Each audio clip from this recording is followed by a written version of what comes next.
खबर करुथिबा सांबादिक जे आज खबर होइजिबे केही जानि नथिले।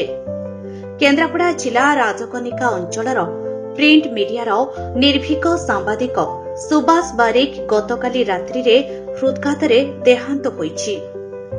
गुरुवार विलंबित रातिरे देह हठात खराब हेबारु प्रथमे राजकनिका प्राथमिक स्वास्थ्य केन्द्र परे केन्द्रापड़ा मेडिकल रे डाक्तर तांको मृत घोषणा करथिले। व्यक्तिगत समस्या हेउ अबा सामूहिक प्रतिटी घटना को गंभीरतार सह नेई से खबर परिवेषण करती। तांको मृत्यु खबर पाई अंचल शोकर छाया खेली जाइछि। तांको पार्थिव शरीर को आली और राजकनिकार विभिन्न स्थान रे श्रद्धांजलि दिया जाइछि।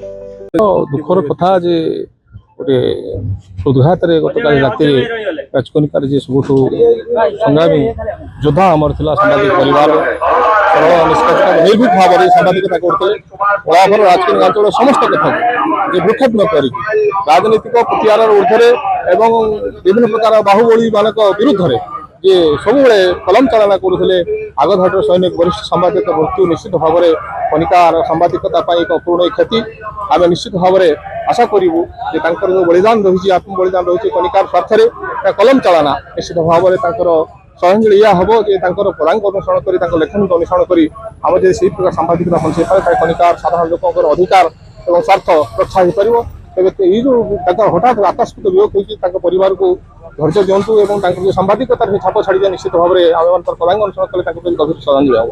Bureau report nexus Odisha news.